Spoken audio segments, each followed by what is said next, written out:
Welcome to the Six Conditions podcast, where we explore the science and art of great teams. Join show hosts Drs. Ruth Wagaman and Krister Lowe for pithy summaries of great research being done on teams and organizations, as well as inspired and artful approaches for using those ideas to enable brilliant collaborations. Let's get today's conversation started. Welcome back, everyone, to the Six Conditions podcast. Today, we are going to be focusing on the 60-30-10 rule, designing, launching, and coaching teams. Ruth, good morning.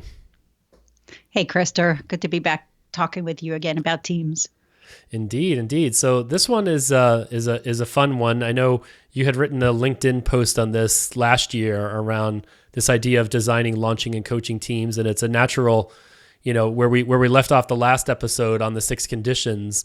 This is really more about the dynamic nature of what do we do with that framework, and what are the different places that we as facilitators, team leaders, team coaches, whatever role we're in, can really bring that framework to life and some of the leverage points. So, but before we get into that, again, let's get the conversation started a little bit here. What are you thinking about today, Ruth, in terms of teams or your work or anything else? Well, I'm doing a lot of work lately with teams. I guess I would characterize them as teams that are trying to reinvent the future. So teams that are in energy, for example, trying to lead an organization through the energy transition and to build a serious business in renewable energy. And I'm also working with a lot of cross-organizational leadership teams around the United States who are trying to transform health and the drivers of health at a population level around the U.S. And what they're dealing with is both trying to continue to get the sort of short and medium-term results that allow an organization to survive and also to fund the future. So they are this fascinating balance of teams that are visioning, but also have to create the conditions for operational excellence and helping them to keep those two mindsets alive and to think about how to lead in a way that makes both of them possible at once. Well, cool stuff. I mean, I know we share some common aspiration goals around, nature and climate change and all that. So it's awesome that you can be working in the heart of that and both in terms of energy transition, but then also in the healthcare space, right? Which is something that I think touches all of us. And I think the two are interrelated, right? In a powerful way that we have 7-8 billion people on the planet using more resources, which puts a lot of strain on the environment for more energy, impacts our food supply. It's all interconnected in a real dynamic way. Yeah, absolutely it is. And it's partly what makes it so inspiring to get the chance to work with people who care about this passionately and who are trying to not just imagine, but to bring about a really positive future. Yeah. Cool. Well, how about you? What's on your mind? Well, I'm just coming off a call with a team leader I'm getting to go work with in the financial technology space next week, another team in that area. And we're just having a great chat about how the team, is really working really well. I think the challenge is around helping, this is a leadership team in technology, really step from being more of a management team to truly a leadership team. And he was talking about sort of the organizational design pressures of moving away from more hierarchical, traditional management hierarchy kind of designs to more flatter forms where the teams are doing a lot of self-managing, and that leaders who have grown up in the former type of organizations are finding it challenging to make the shift to the kind of leaders they need them to be, more team orchestrators and team coaches, and less regulating how work is being done. And so that was kind of, just an interesting conversation, and how we're going to really try to help them really grow as a leadership team, not only collectively to step into their leadership more, but really how do they approach working with their own teams in a more coach-like way to really just enable a more engagement, better use of their talent, and ultimately impact the kinds of products and technologies that they're creating for their customers. So Oh, that's great. That picks up on a theme where we had left off the last time about this notion of great teams being places, not just that, that serve their stakeholders, but they certainly do, but also are places that foster the growth and development of their individual members at the same time. Yeah, it's cool because most of the teams I work with, the focus tends to be more on alignment and getting clear about our purpose and what areas we need to really focus on. And we're going to probably do some of that as well. But it was really interesting to hear that he's really wanting this session to be really about helping these leaders grow and step into their fullness as leaders and as a collective and individually. So yeah, nice. And I'm sure we'll be having some episodes on that in down the road. But today, our focus is going to be on the 60-30-10 rule, designing, launching, and coaching teams. So our key question to kick off today's inquiry, Ruth, is around what are the highest leverage ways to help teams regardless of your role? And probably the title of this episode around the 60-30-10 rule is where we would say you might start to think about the highest leverage places.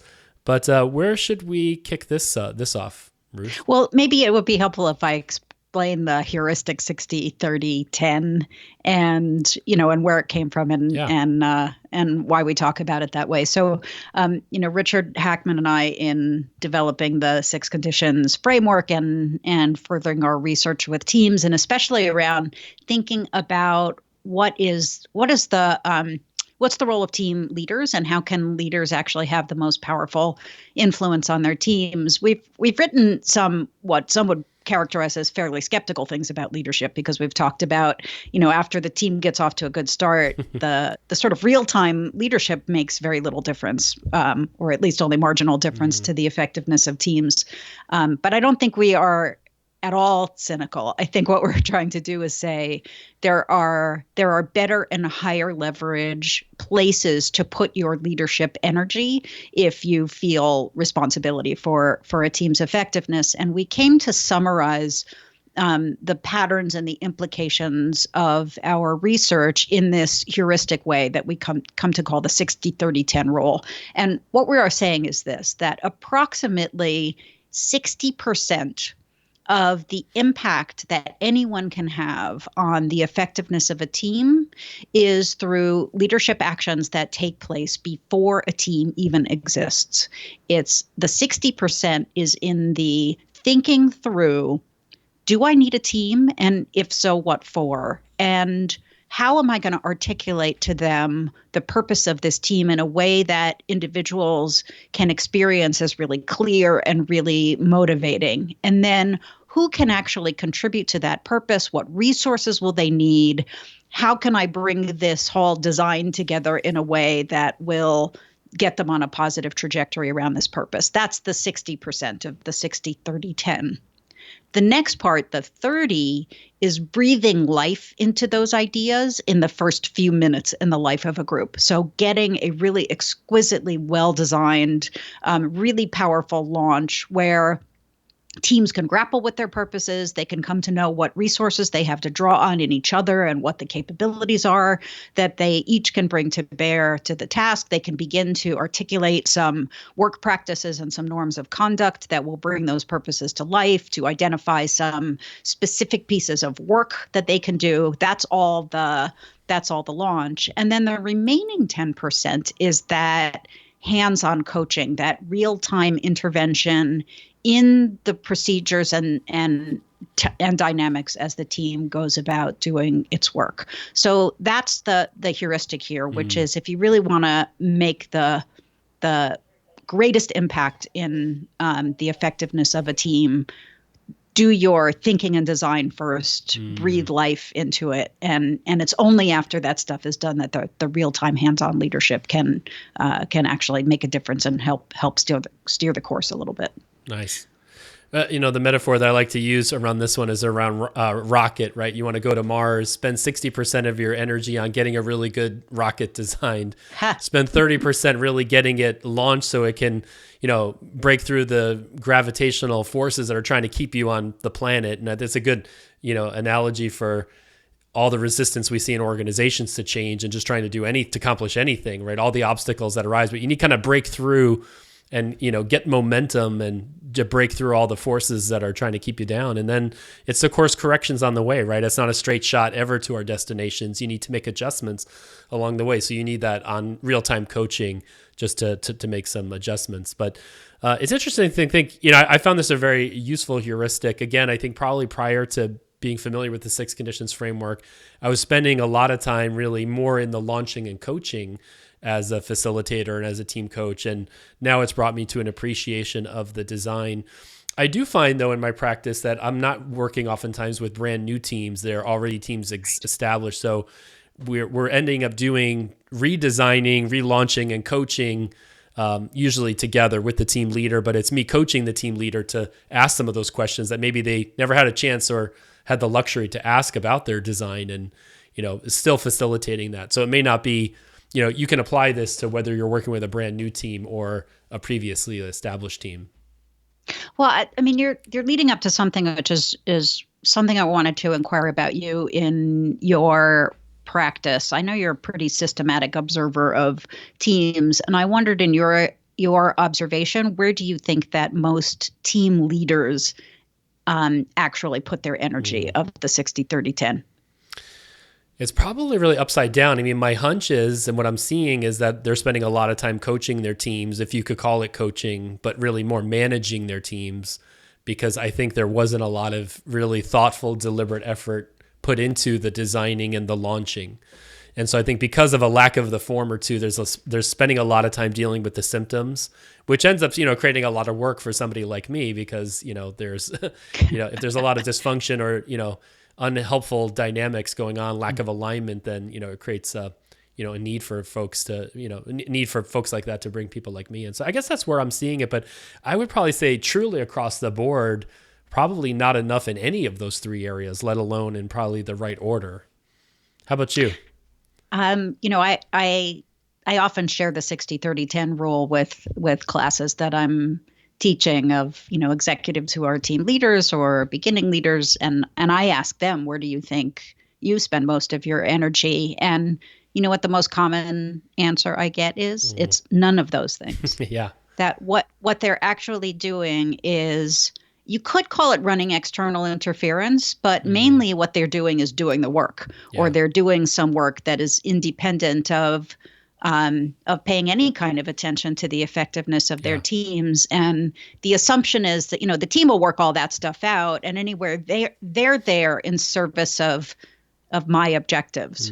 They're not thinking about themselves as, what to me is the fundamental definition of leadership, which is a leader is somebody who creates conditions for other people to accomplish great things.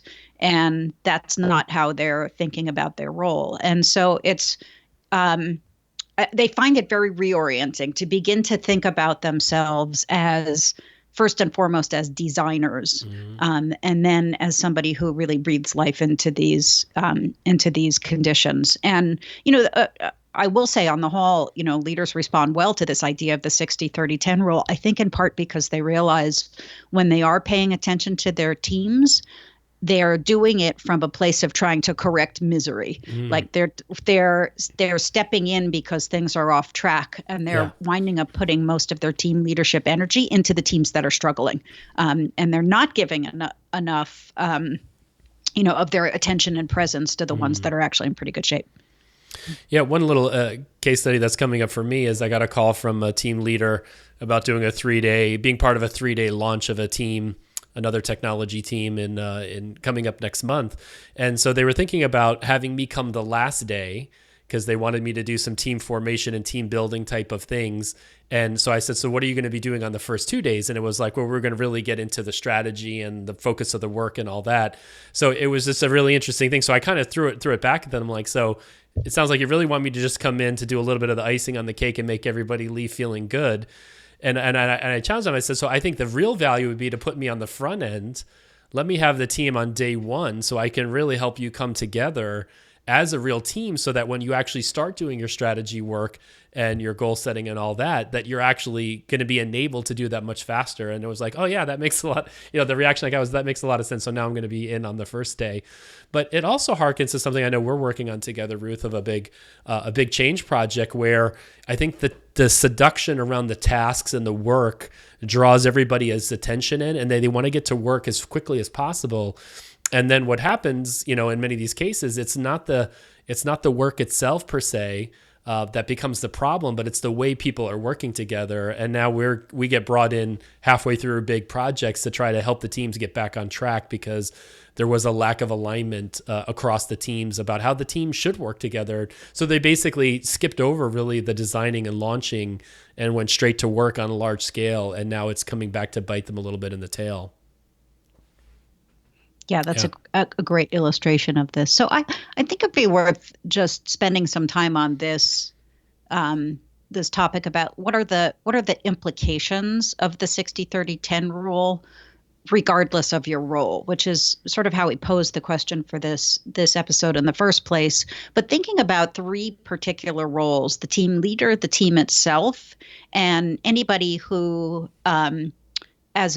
as an external party, might coach or support or contribute to the effectiveness of the team. What in your practice are and thinking are the really big implications of the 60-30-10 rule?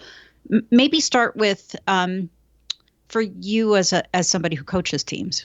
Yeah, well, right now I'm aware that, at the end of the year and always at the beginning of the year, I get, many team facilitators and team leaders out there probably recognize that, as human beings, we work in rhythms and cadences, and the annual cycle's a natural one. So right now there's just a plethora of teams that are wanting to get off the year to a good start. And so I'm seeing, this opportunity to really help a team step back now and look at their design, tweak the design, do a relaunch, and really get themselves underway. Like I was saying at the beginning of this call, I just came off a phone call with a team leader that wants to, redesign and look at the design of the team, relaunch, and get clear about who do we need to be as a team this year, and a big focus on how they want to build a coaching culture, right, in their team and their teams of teams. So that's an area that's coming up for me. I think a lot of this also seems to be coming down. I work with a lot of leader-led teams. They're not necessarily self-managing teams.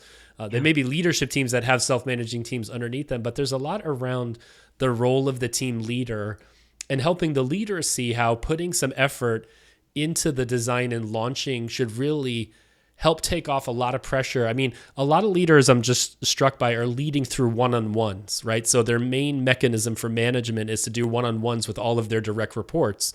And one of the things I'm finding is that if they started to see their role more as team coach or as, team leader as team coach, they could go back and really put a lot more effort in the designing and launching. And I think it would liberate them from having to do all these one-on-ones and maybe do one-on-ones in a more ad hoc way or as needed, but shift their attention a little bit more to steering the collective rather than trying to manage a collective through all the individuals. And so that's a theme that seems to be coming up for me. And I know we've spoken a lot, Ruth, offline, that oftentimes what happens is when leaders develop such strong relationships one-on-one with their direct reports, they counterintuitively and have an unintended effect of actually disabling the team coming together as a unit, because the relationships are not between the team members and the team as a whole, but a lot through the team leader.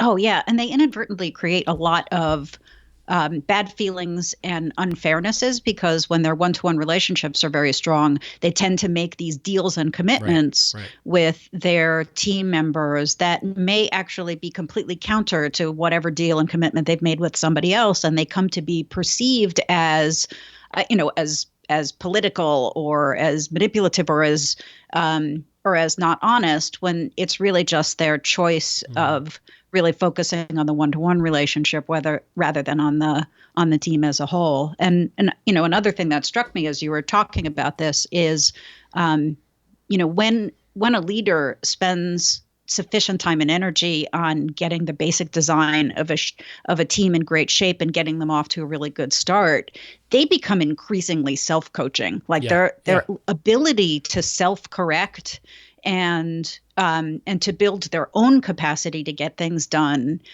is incredibly powerful. And it does free up a leader's capacity to coach at the margins and also to focus on running external interference and doing other kinds of work. Yeah. Mm-hmm. One other area that just is popping up to me, I have another case coming up of this large, I think I mentioned on one of the previous episodes, of a large leadership team of more than 30 people, but how they're really a team of teams. So it's an opportunity to also look at, doing a design and relaunch. We could do it at the level of the 30, but there's an opportunity to do the relaunching and redesigning with the 5 teams in the room simultaneously as well as the core group of leaders that are part of the, the superordinate group that are overseeing all the other, 25 or so people. So I think it's there's a lot of really interesting creative ways I think you can tweak this principle and use it with various kinds of teams that you're operating with, smaller or larger.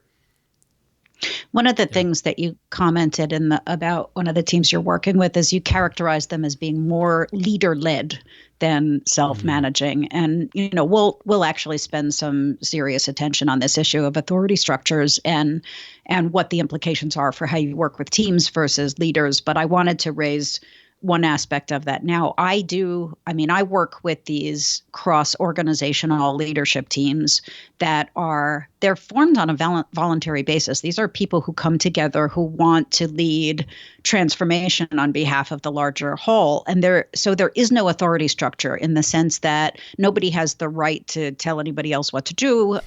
They're peers that come together across organizations, which means that the designing and launching work has to be done with the team as a whole. And so that aspect of applying the 60-30-10 rule is really helping a collective body, a group of people to think through what could we accomplish together that nobody else could? And do we have the right people around the table, or do we need to broaden our composition to get more of the perspectives in the system to bring to bear on this work? And because change leadership and leading transformation doesn't proceed in a linear fashion. And, the group that convenes to get it started is not necessarily the ideal group to continue it.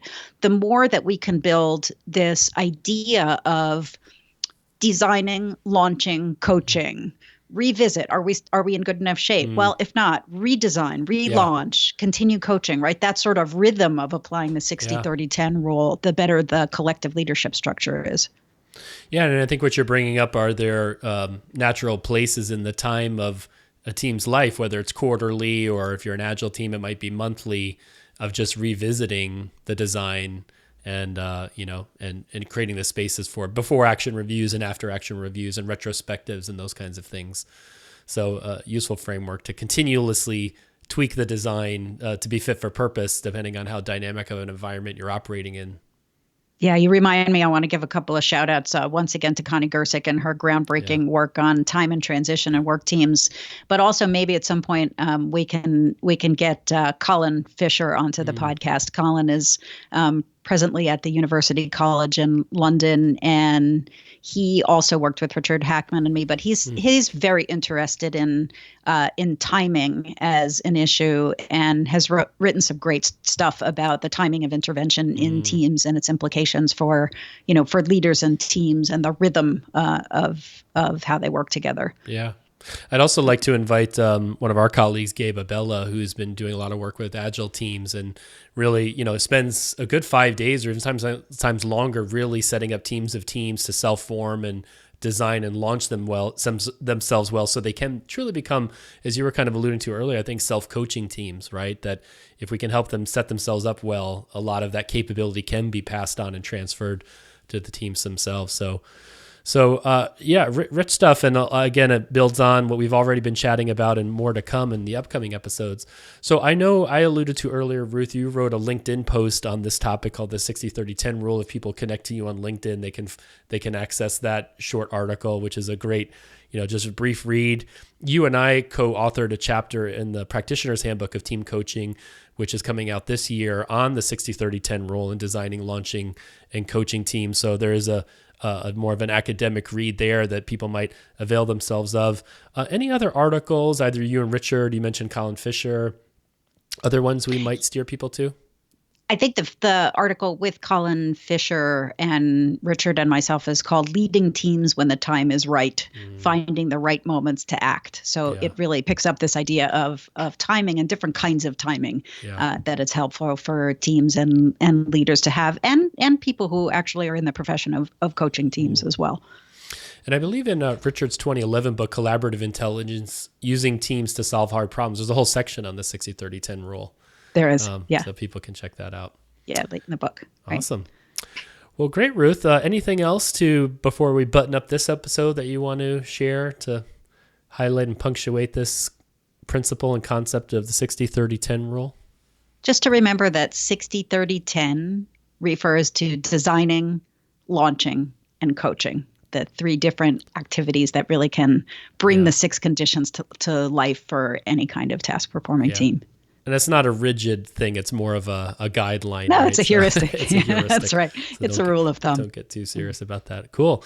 Well, it looks like in our next episode, we're going to be exploring the 3 essential conditions a little bit more detail. So I think the key question that we want to really be exploring there is, of the handful of things that you really could focus on to help a team get in place, what would be the most powerful things that would give you the most leverage and really set the team up for most success? So if you had to really boil down to just a couple of things that if you just closed your eyes and threw some darts at the wall that you would most want to hit, what would they be in terms of helping a team start to create that ecosystem from which great teamwork and team performance emerges? What would it be? So we'll leave you thinking about that question before our next time in our next episode. Great. Thanks, Krister. Great. Take care. Have a good day, everyone. Bye-bye. Thanks for tuning in to today's episode. For show notes, links to great resources mentioned in the podcast, and for more information, go to 6teamconditions.com. See you next time on the 6 Conditions Podcast.